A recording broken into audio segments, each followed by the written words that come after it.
mu nzu iri ikuzimu y'ibyatsi yari yubatse mu viringo. Ninjiye muri iyo nzu nsanga harimo igitanda cy'ibiti ncicaraho nkomeza kwibutsa Imana yaremye ijuru n'isi ya mirimo navuze mbere. Dayimoni Cyubahiro yahise avuga ngo mukorera for muze muri ingabo nyinshi muzunguruke iyo nzu yirukiyemo ataducika. Hahise haza ingabo nyinshi ntazi ahantu zivuye zifite ibyuma byica, zari zifite amacumu, imisumari miremire cyane ntabwo hano ku isi nari nayibona. Bari bafite imitarimba n'ibindi bintu byica. Yategetse wari ufite imisumari kwinjira aho narindi amutegeka kunkuramo amaso. Yategetse wari ufite umutarimba kwinjira aho narindi amutegeka kunkubita mu mutwe. Igihe cyarageze baza imbere zanjye, wari ufite imisumari arambwira ngo hakana izina rya wa mugabo ntari nagukuramo amaso. Nese numva imbaraga zije muri nge, ndamubwira nti mu izina rya Yesu Kristo w'i Nazareti ntabwo nzamuhakana. Nkivuga iryo zina ryahise ribakubita hasi ribaca amaboko n'amaguru baba ibirema, n'inzu turimo ihita ishya. Mu izina rya Yesu rero nasanze harimo umuriro, nasanze harimo umupanga, iri zina harimo imbaraga zishoboye byose. Igihe cyarageze rero nibona mu kibuga. Dayimoni Cyubahiro yahise avuga ngo wowe wa mujinga we uri muntu ki? Nahise mubwira ni ngewe mfite Yesu. Nkimara kuvuga iryo zina rya Yesu ryaramuteruye rimunaga hirya asa n'ufashwe na sirikwi. Ahita agaruka arambwira ngo ngwino nkujyanire Imana y'iki gihugu twumve icyo iragutegekeshereza ko tukwicisha. Imana y'igihugu cyo hasi ni Satani. Yagiye imbere rero ndamukurikira, nari nkikijwe n'ingabo z'abadayimoni. Twaragiye tugera ahantu Satani azirikiwe. Igihe Yesu Kristo w'i Nazareti yajyaga ikuzimu, yajyanye ikamba ajyana n'amapingu ajya kuzirika Satani. Twageze imbere y'uwo mugabo witwa Satani, dusanga Yesu yaranyujije ikamba hano mu maha, hanyuma dusanga aramushyize n'amapingu hano mu maboko no ku maguru. Kubera ikamba rero ryanyuze hano mu maha, agatima kiwe kavuye mu bitereko kaza hano karerera. Igihe kigeze uwo Dayimoni Cyubahiro ahita amuterera sari, kuko uwo mugabo witwa Shitani aziritswe ntabwo yari afite uburenganzira bwo gufata akaboko ngo nawe arakamusubije iyo sari iyo batereranye. Igihe cyarageze aramubaza ngo niki cyabaye muri iki gihugu ko numva umuriro urushaho kunsatira? Dayimoni Cyubahiro yaramusubije ngo ni wa muntu wigeze udutuma akiri ku isi. Twageze iwe dusanga inzu ye igoswe n'umuriro, tuhageze turamubura. Tukimara kumubura twifashishije inshuti ze bakundana nizo zamugejeje muri iki gihugu. Akimara kuhagera yakomeje kuvuga izina rya wa mugabo, none tumukuzanye imbere ngo tubwire icyo twamukoza. Rero Imana yo hasi ariyo Shitani niyo yahise amubwira ngo munkure imbere umwegeze inyuma umujyane aho bene wabo bari mu muriro. Nakomeza kuvuga izina rya wa mugabo umutereremo. Nubona kandi akomeje kurivuga adatinya umuriro, ugenda umuha amafaranga menshi azakire dukorane kugira ngo atazatumenera amabanga. Bahise bansubiza inyuma. Nkigera inyuma gato nahise nge nibaza nti uriya yaba ari Shitani koko ko mbona ari umugabo nk'abandi. Igihe cyarageze rero ndavuga ni kansubize amaso inyuma mvuge izina rya Yesu ndebe uko arifata. Nasubije amaso inyuma ndavuga nti tsindwa Satani waraneshejwe. Nkivuga iryo jambo ryahise rimusanga kuri iyo ngoyi Yesu yamuziritse, hanyuma arishika cyane, amahembe yameze mu ruhanga ye atandatu. Ihembe rya mbere n'irya gatandatu yahise yakura, hanyuma ageze hejuru yongera aragonda amareba hasi, yizungurukaho inshuro esheshatu anyereka uwo ari we. Satani rero ntabwo arya inyama zibonetse zose.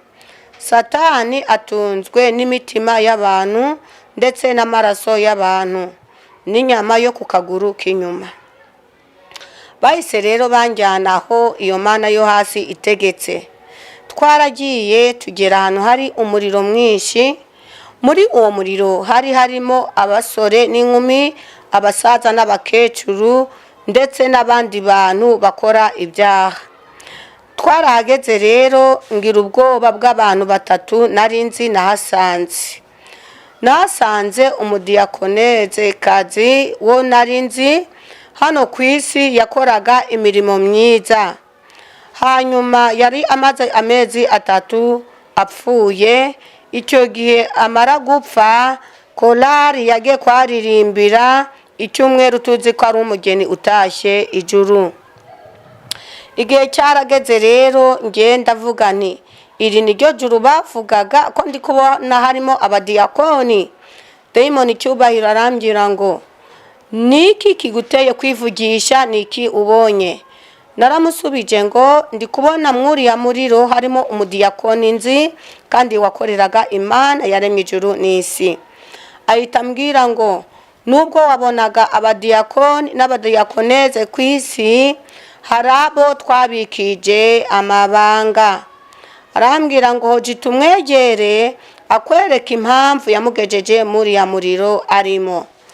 Twaramwegereye, umubyeyi ahita akebuka arandeba. Akimara kundeba yahise ampamagara ati mama Diyeme, cyo genda itaba. Arambwira ngo niki kikuzanye muri iki gihugu cy'ikuzimu, kubona natwe twakiburiyemo amahoro. Hanyuma ndamubaza ni wowe ko wari diyakoneze mwiza, niki cyaguteye kuza muri uwo muriro? Dayimoni cyubahiro aramubwira ngo mwereke impamvu yakugejeje muri uwo muriro. Uwo mudiyakoni yahise afata agapfunyika arambwira ngo reba icyangejeje muri uwo muriro. Ako gapfunyika ndamubaza ngo harimo iki? Arambwira ngo burya nari mfite uburozi. Umudayimoni rero w'ikuzimu witwa Rudakangwa ibyo yahise aza, mbona ameze urutoki rurerure cyane, yarumukubitaga mu ruhanga amushinyagurira muri aya magambo. Yaravugaga ngo nawe uri kwibuka igihe wari ku isi ukuntu wazindukiraga mu rusengero rw'Imana yaremye ijuru n'isi, ukajya gukoropa urusengero, ukajya guhoza abana kandi twarabarizaga kugira batumva ijambo, kandi ufite ibanga ryacu. Ibyo wabikoreraga iki kandi wari inshuti yacu? None uje kwisasira inyo no kuziyorosa. Hanyuma bategeka ingabo z'abadayimoni kumukubita. Baramukubitaga, mwumva aratabaje ngo Yesu we, uko yavuze iryo zina bakamushinyagurira ngo iyo umenya iryo zina rya Yesu ntabwo uba waraje muri iki gihugu, uba warakurikiye ubushake cyangwa ubushobozi bw'izina ry'uwo mugabo. Ubwo rero yasanye n'ugurutse kuko yishukaga ijuru.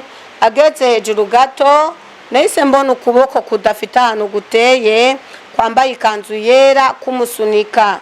Hejuru y'uko kuboko havugiraga yijwi rirenga ngo wowe subira ikuzimu kuko mu ijuru ntabwo tukuzi.